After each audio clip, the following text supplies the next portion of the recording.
Peace and blessings. Hey, I want to come and talk to you guys about spiritual permission. And when I talk about spiritual permission, I'm talking about when you're doing spiritual work on other people. There are some rules to the game. There's things that you can do versus things that you should do.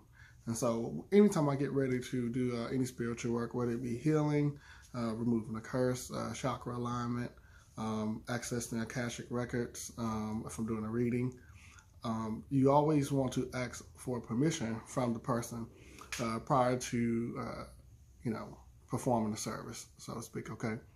One of the reasons that you should take this into account is because of free will. You don't want to impose on someone's free will. And so doing spiritual work without their knowledge, it can alter their life. It can alter their life, and when you do that, you take away their ability to enact free will.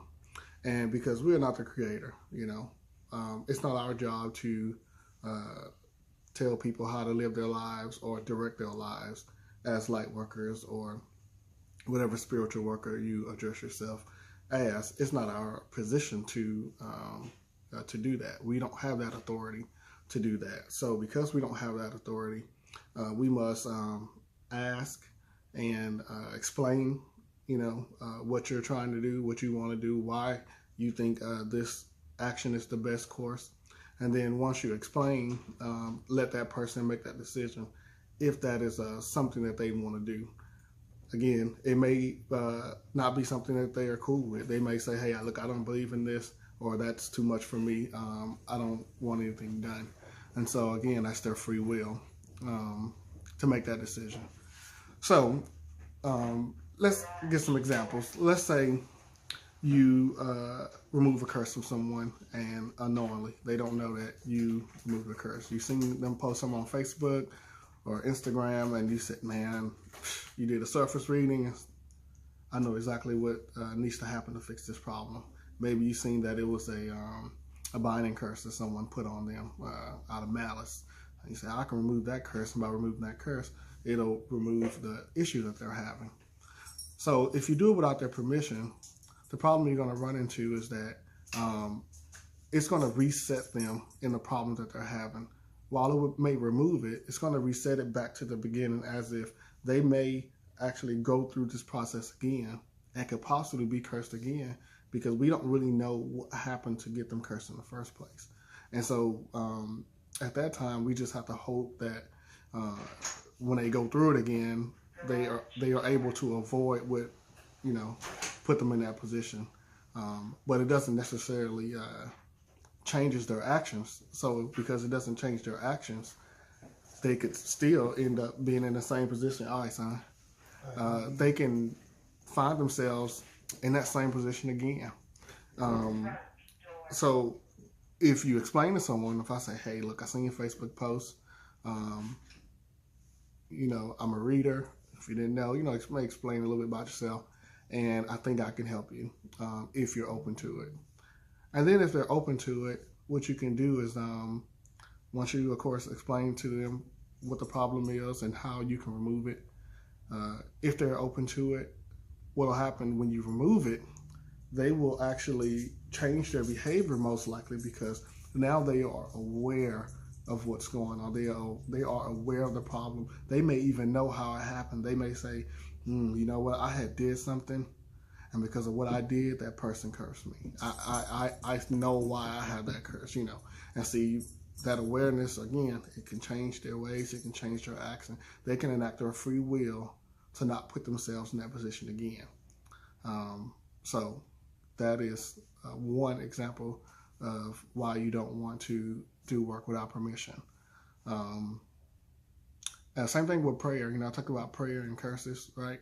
Again, if you pray for someone, people don't realize that is doing a spiritual service to pray for someone, because you're sending out a request, right, for something to be done for them.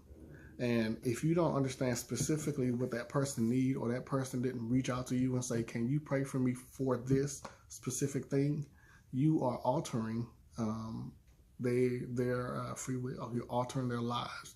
And not all prayers work for the person you're praying for.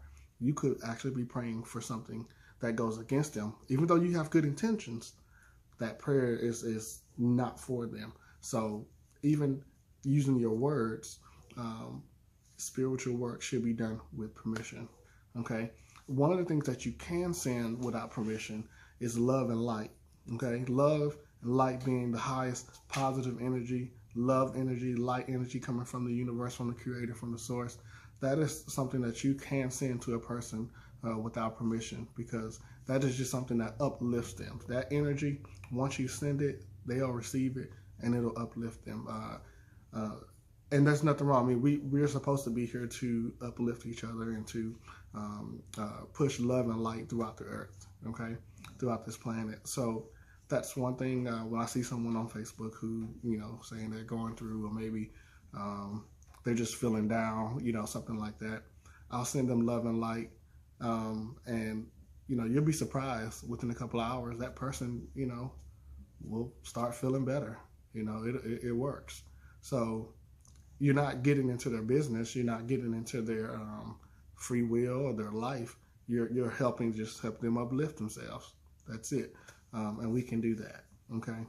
So again, when sending love and light, when doing spiritual work on someone, to include readings, accessing their spiritual records, you need permission. Okay. Can you do it without permission? Absolutely.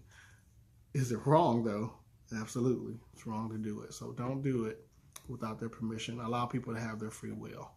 Okay. So that's the message for today, is allow people to have their free will, get permission, let them understand what you are trying to do before you do it. So they are okay with it, and they're calm, because if they're not, they're having anxiety. It can throw things off a little bit while you're trying to perform your service. And you want them to be calm. You want them to be relaxed, and you want them to understand that you're here to help and they understand exactly what you're trying to do. Okay? Have any questions? Go ahead and leave a comment, your questions in a comment, and I'll get back to them as soon as possible. Thank you for listening. Ashe.